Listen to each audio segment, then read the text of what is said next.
大家早上好，今天是7月16号。本期视频我们主要是想说一说港股的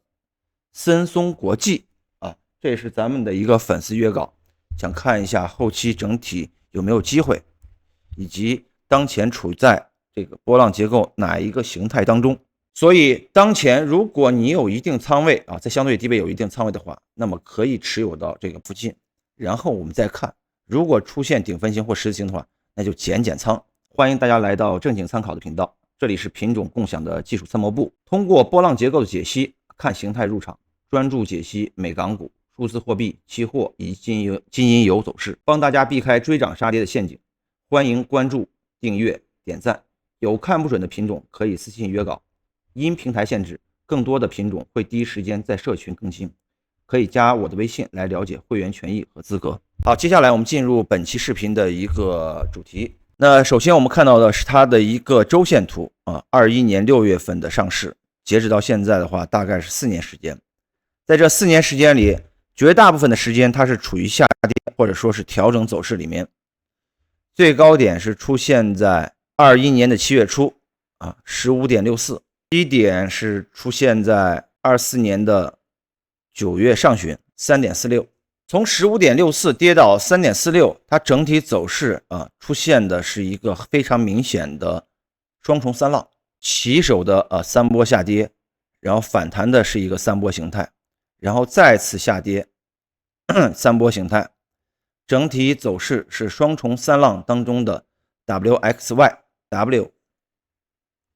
WX 再次下跌的 Y 浪。那从目前的走势来看，这次的调整应该是已经全部结束了三波调整已经是结束了。那从 3.46 开始向上发展，两种预期要么出现五波推动结构，要么就是新的 ABC 的一个反弹浪。那么当下我们先看一下，截止到目前它的一个反弹幅度有多大。通过黄金分割的划分，我们可以看到当前的这个之前的反弹它是已经触及到了黄金分割 0.382 的位置，也就是 8.10，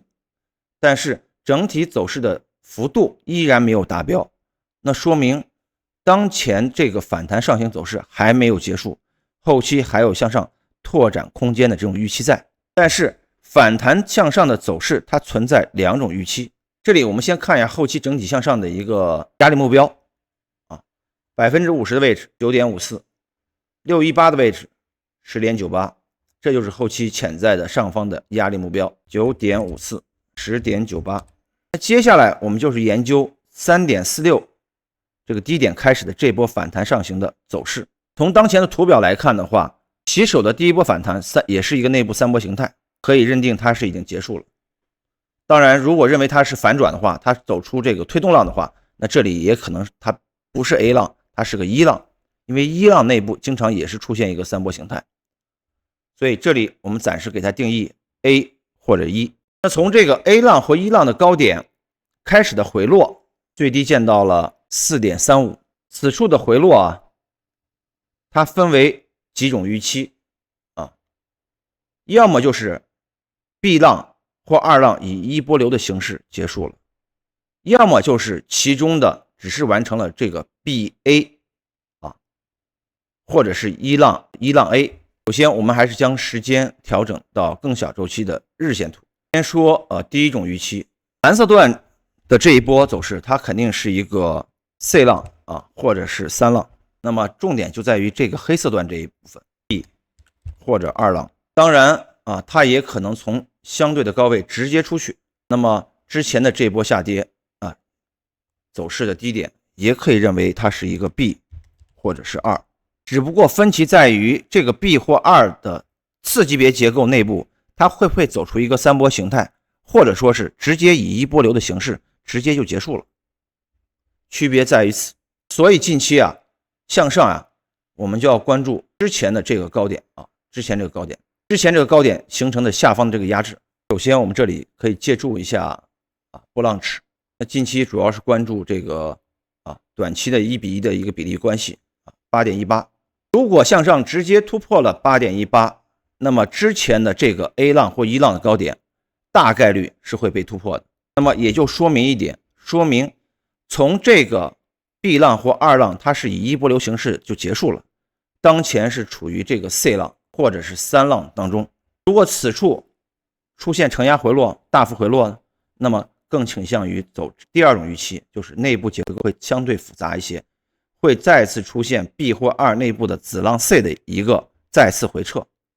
那将会再次见到上次回撤的一个低点附近啊 4.50。 所以这是整体中长线依然是看上行，但是中短线的走势它会有两种分歧，所以近期我们重点就要关注 8.18 啊这个位置能否上破，是否上破还是选择在此处承压回落，将决定这个 C 浪或3浪是提前展开呢，还是说后期这个上涨走势会推迟。这就是目前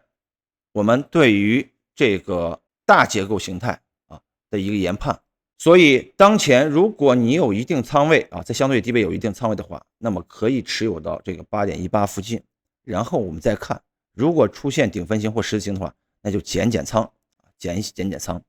等待啊二次回撤之后的这个新的支撑位的一个出现，再考虑补仓或者是建仓。但是如果此处直接是通过日线啊1根或2根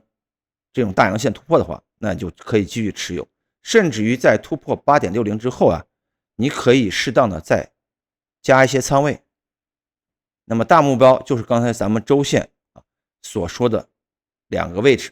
啊，比如是 9.54 或 10.98， 那么咱们分别去分层级去看啊，先看 9.54。 好，以上就是咱们今天关于这个港股森松国际的整体波浪结构形态分析。好，本期视频到此结束，我们下一期再见。